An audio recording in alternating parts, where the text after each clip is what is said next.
What's going on? Welcome back to the channel. So today we're going to talk to you about Lucid. I want to go over some expectations for this upcoming week, what might cause some volatility in the stock price, and go over everything else that you need to know. But first, make sure you guys hit that thumbs up, and with that, let's get right to it. So starting off this upcoming week, you do have Monday closed due to Labor Day. The beginning part of the week is going to be more technical driven. And in Lucid's case, that's somewhat cautiously optimistic. So I'm going to go over what I mean by that. So Tuesday and Wednesday is going to be primarily driven by that.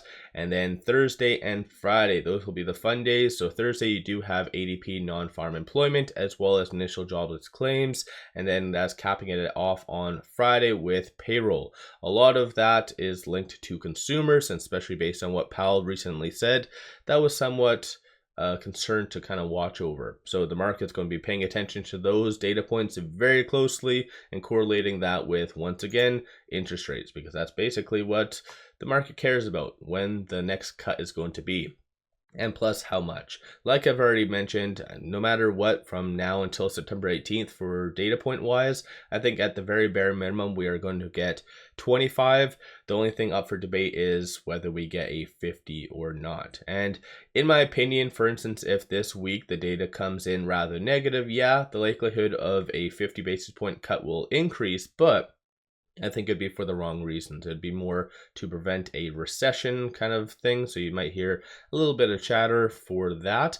Aside from that, though, you do see the fear and greed index under the greed category. So people's appetite for risk is very much there. So once again, if the data is good, then you'll see a lot of spec stocks, and in Lucid's case as well, go up, because Lucid did have that very nice run over this last 1 month. Even still, despite it pulling back slightly, it is still up 16.02% month over month, or I guess over the last 1 month.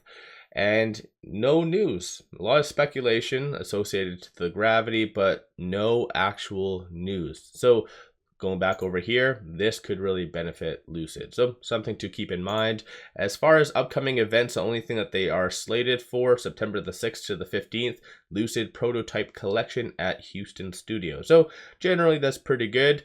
The following week, you do have two things. So you have that special event on September the 10th.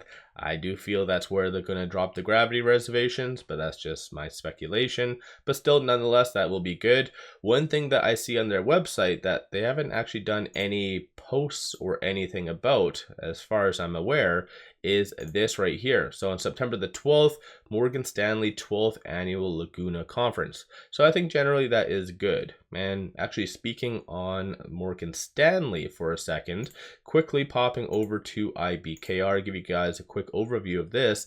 There was a new rating, it says 4 days ago. I didn't get a notification or anything, but it looks like good old Adam Jonas, who has a 50% success rating from Morgan Stanley, did reiterate his sell $3 rating. So yeah, it's kind of interesting. I obviously need to give credit when credit is due. When everyone was extremely bullish on Lucid, Adam Jonas, I believe, came in initially, I think it was $12 or $10 as the first price target. So when Lucid was trading at like $20, he gave 10. Or you guys get what I'm saying. Don't quote me on the actual numbers. But yeah, I think nonetheless, he's been relatively accurate, clearly based on the 50% success rating, though. He's been wrong on many others. So take that all into consideration. So something to just be aware of. And actually, while I'm here, I'll quickly pop over to the Elliott Wave technicals, because like I said, Tuesday and Wednesday is going to be more technical driven. And as of right now, it does have and is somewhat cautiously optimistic. So it does have a pivot point of 344. So as long as Lucid is above that, then it is anticipated to get between that range. So 544 and 579. So kind of stay tuned for that. Moving on to data points. So shorts oddly have been increasing, and I think Friday was very weird for them to increase 2.86 million, because for a long weekend, most of the stocks, even like crap stocks, shorts were returning because they don't want to hold it over the long weekend, right? Because that's, even if it doesn't do anything, let's say Lucid just closes and opens flat, well, you're getting charged throughout that whole time period. To avoid that, you just quickly return on Friday and get back in on Monday, or I guess Tuesday.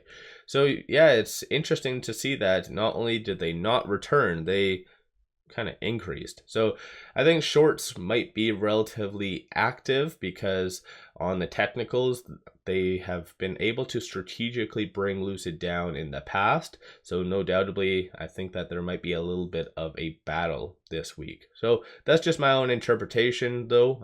So let me know your thoughts on that in the comments below. Aside from that though, with Lucid closing above that $4 strike, you can kind of see the open interest.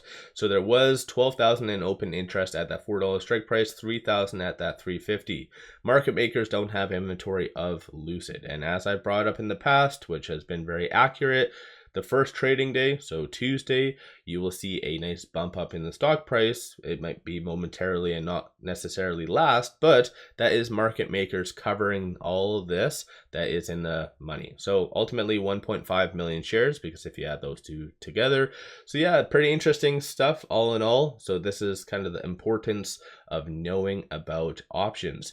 For this upcoming week, you don't necessarily see any walls of resistance where you might see some manipulation coming from shorts. So this week, if Lucid puts out news or if the data points are relatively positive, then you could, in theory, see Lucid kind of run up pretty significantly. So something to kind of consider. These are some of the transactions that have been occurring. Oh, sorry, that is a serve, not Lucid. But these are some of the transactions that have been occurring on the secondary market above $100,000. So I wanted to bring this up because you've seen a abnormal amount of buying happening with Lucid over the last several trading days, especially Friday. Friday, there was a lot, as you can kind of see. A couple of big ones as well. So 4.92, there was 1.56. That one, all of this happened on Thursday though. But still, if there is that nice continuation of institutions buying, then I feel like that's going to lay the foundation for higher highs. That's just my own interpretation once again. But right now, with it closing at 402, it is trading between kind of that psychological $4 range and this R1. So this pivot in this R1, 348 is going to be the very strong support. I don't anticipate that being touched. And then on the flip side, 414. And so I think Lucid's been building up some pretty good momentum to retest this 414 and hopefully break above that. And if so, kind of have around 450 as the high for that. I'm looking at the 1-day chart, so very strong support and resistance points. Moving over to the 4, just to give you a quick overview of that. So it is trading in that capacity at that between the pivot and this R1 as well. So 387 will be another support level. So kind of just take note of those in the short term. Aside from that though, on the actual chart itself, like I mentioned, you did have that kind of golden cross that did recently happen. Still higher percentile of the Bollinger Band, still above the 50-day moving average. Stochastic, because of the recent consolidation over the last several trading days, it kind of went from very overbought to somewhat overbought at 74. Despite that though, you do see a bearish deviation, and a number of retail investors have been getting in. So I think the technicals, like I said, are still cautiously optimistic. A lot of the other data points are relatively good as well. Just we need good data from the broader market as well, ideally from Lucid. So if Lucid just put out something, I think that would be massive, because they've been, if you kind of think about it, going over the news, it's been nothing really crazy. This news that came out on the 20th, it might seem good to a lot of people, but to Canadians like myself, it's crap. Definitely very much crap. And aside from that, it's just been stuff on social media that they've been kind of floating around, and a lot of that is linked to the Gravity. So it would be absolutely amazing if Lucid was to put out something. But nonetheless, I still do feel like this week is going to be relatively optimistic and bullish. So let me know your thoughts on Lucid. Give yourself a shout out if you have been buying recently, if you've been selling. Hopefully everyone's having an amazing weekend thus far, and definitely take advantage of this promo. Simply sign up for a new account, throw $100 at it. They give you 5 free stocks. Each stock is valued up to $2,000. So this is a kick-ass deal. Link in the description below and also the comments. With all that said, appreciate all of you watching.